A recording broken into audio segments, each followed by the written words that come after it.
ভারত আমাদের প্রতিবেশী, সবচেয়ে বড় প্রতিবেশী, আমাদের বন্ধু।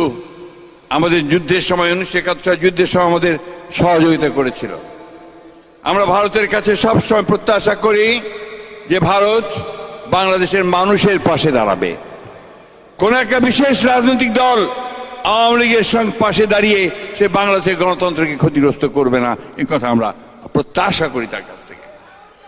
কিন্তু দুর্ভাগ্য, please please please please please থামেন থামেন।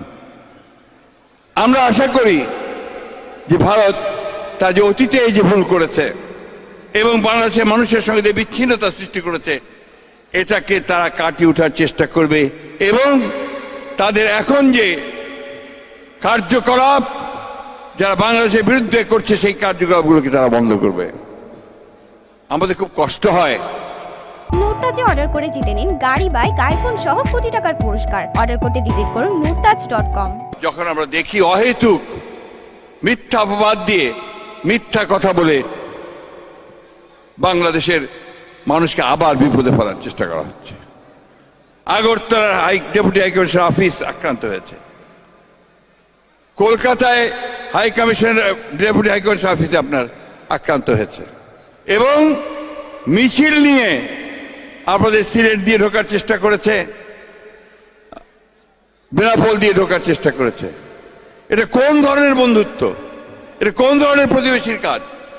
আমরা তাই আবারও আজকে এই সভা থেকে ভারতবর্ষকে অনুরোধ জানাতে চাই, তাদের কাছে আমরা নিবেদন করতে চাই যে আপনি অনেক বড় দেশ, কিন্তু তাই বলে এই বাংলাদেশ যে যুদ্ধ করে স্বাধীন হয়েছে, যে সংগ্রাম করে লড়াই করে যে গণতন্ত্রকে আদায় করে নিয়েছে, যারা বুকের রক্ত দিয়ে তাদের অধিকারকে আদায় করেছে, তাদেরকে খাটো করে দেখে বাংলাদেশের বিরুদ্ধে দাঁড়াবেন না।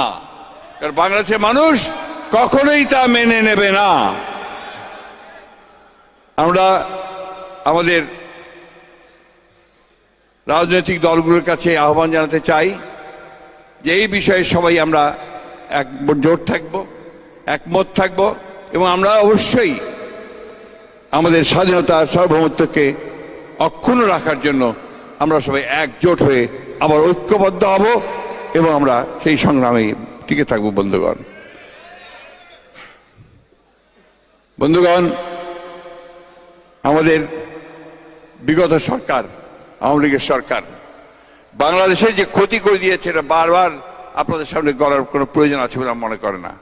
আপনারা এগুলোকে নিয়ে বহু কথা বলেছেন। আপনি জানেন যে গত কয়েকদিন আগে এই সরকার যে একটা কমিটি করে দিয়েছিল শ্বেতপত্র প্রকাশ করবার জন্যে, দেবপ্র ভট্টাচার্যকে আপনার প্রদান করে, সেই কমিটি তারা যে রিপোর্ট দিয়েছে, সেই রিপোর্টে বলেছে যে প্রতি বছর $16 বিলিয়ন করে পাচার করে দিয়েছে।